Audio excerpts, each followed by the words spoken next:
Road భద్రతపై అవగాహన కల్పిస్తూ హైదరాబాద్లో రైట్ టు సేఫ్టీ ర్యాలీని నిర్వహించారు. ఈ ర్యాలీలో పిల్లలు వాళ్ళ తల్లిదండ్రులు కలిసి పాల్గొన్నారు. రైడింగ్ చేసేటప్పుడు తప్పనిసరిగా హెల్మెట్ ధరించడం గురించి అవగాహన కల్పించారు.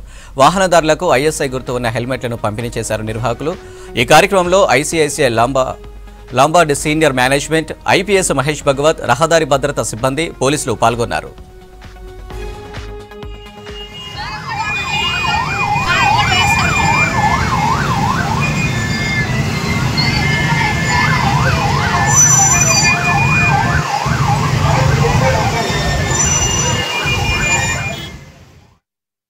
ఐసీఐసీఐ లాంబార్డ్ తర్వాత ట్రాక్ సంస్థ తరఫున పిల్లలకి వాళ్ళ పేరెంట్స్కి దాదాపు 818 హెల్మెట్స్ డిస్ట్రిబ్యూట్ చేయడం ప్రోగ్రామ్ ఇక్కడ వాళ్ళు పెట్టారు.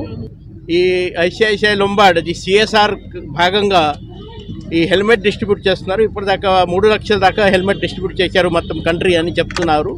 చాలా మంచి ప్రోగ్రామ్ ఇదే, మీకు అందరికీ తెలుసు. ప్రతిరోజు ఇప్పుడు చాలామంది అది హెల్మెట్ అది ధరించలేదు, దానివల్ల చాలామంది ప్రాణాలు పోతున్నాయి. మన తెలంగాణలో చూస్తే 2022లో దాదాపు 3000 మంది 2 వీలర్ డ్రైవర్స్ తర్వాత వెనక కూర్చున్న వాళ్ళు ఈ హెల్మెట్ లేదు కారణం వల్ల హెడ్ ఇంజురీస్తో చనిపోవడం జరిగింది. కాబట్టి ఈ హెల్మెట్ అది మనం చాలా చాలా ఇంపార్టెంట్, అది ప్రతి ఒక్కరి అది ధరించాలా. మన మొబైల్ ఫోన్ ఎప్పుడైనా కొంటారో అప్పుడు ఇమీడియట్ అది స్క్రీన్ గార్డ్ కానీ మొబైల్ ఫోన్కి కవర్ అన్నీ కొంటాం. మళ్ళీ 2 వీలర్స్ అప్పుడు పక్కా అది హెల్మెట్ పెట్టుకోవాలా.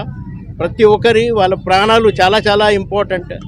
ఆ కుటుంబానికి ఒక వ్యక్తి చనిపోతే మొత్తం అది కుటుంబ నష్టం అయిపోతున్నాయి. కాబట్టి ప్రతి వ్యక్తి ఈ ట్రాఫిక్ నియమాలు ఏమేమి ఉంది అది పాటించుకోవాలా.